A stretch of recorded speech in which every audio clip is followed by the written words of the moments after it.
Mo kí gbogbo ẹni tó ń gbọ́ mi níbikíbi tí ẹ bá wà.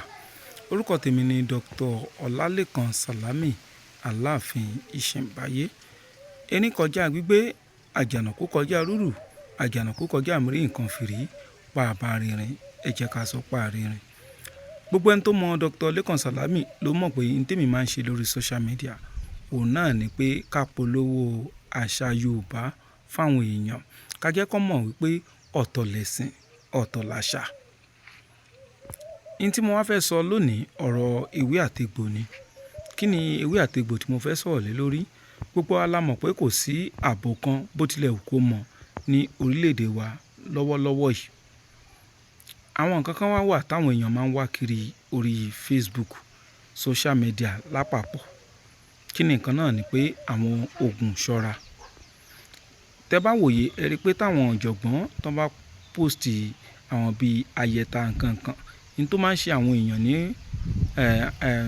ní tó máa ń fẹ́ ṣe ojú kòkòrò ẹ̀ ni pé kí ló lè bàjẹ́.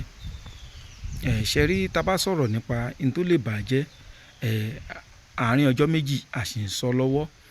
Ní tí mo máa ń gba àwọn èèyàn nímọ̀ràn ni pé ṣé rí àwọn nǹkan bí kan wà tó máa ń ṣe ìdánilẹ́kọ̀ọ́ lórí ọ̀rọ̀ ewé àtegbò. Ẹ jẹ́ ká máa kópa níbikíbi tá bá ti rí ìdánilẹ́kọ̀ọ́. Ìkan wà tí èmi máa ń ṣe pẹ̀lú àwọn ẹgbẹ́ wa.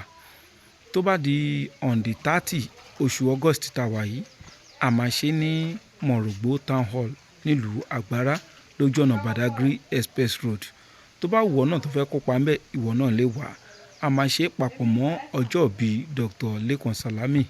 Aago 10 àárọ̀ la máa bẹ̀rẹ̀. Kì wá ń ṣe dandan o, mo kàn fi ṣe àpèjúwe fún wa ni. Irú àwọn ibẹ̀ yẹn lèèyàn ti máa ń kẹ́kọ̀ọ́ pé kí ló lè bàjẹ́. Kì í ṣe pé ẹni tó post nǹkan lẹ máa bí pé kí ló lè bàjẹ́. Ọ̀pọ̀lọpọ̀ tó post ẹ̀ gan, òun kò mọ̀ tó lè bàjẹ́.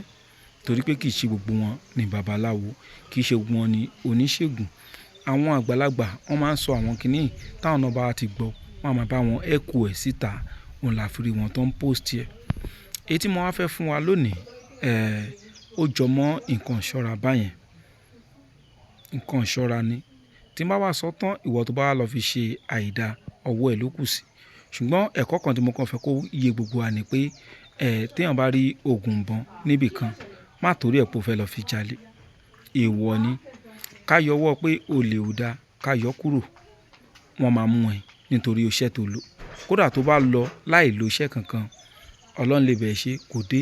Ṣùgbọ́n tó bá ti jẹ́ pé torí iṣẹ́ tán post àbí tó gbà lọ́wọ́ ẹnìkan ló ṣe ronú pé ó fẹ́ jalè, kò sí ní ọwọ́ agbófinró á tà ẹ́. Èèwọ̀ ni nínú ọ̀rọ̀ oògùn.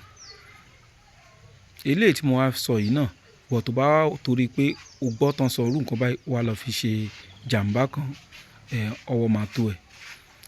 Iṣẹ́ tí mo fẹ́ sọ yìí, Bájínátù náà ló ń ṣiṣẹ́ fún. Tá bá fẹ́ ṣe, ẹ jẹ́ ká wá àgbọn tó jábọ́ lórí igi fúnra ẹ̀.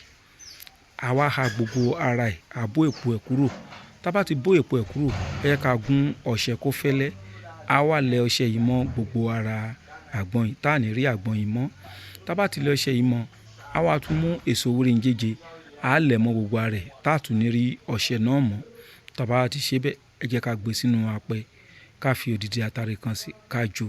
Tó bá ti jó tán, ẹ jẹ́ kí a máa fi fọ́kọ̀ mu. Ó máa ń ṣiṣẹ́ dáadáa.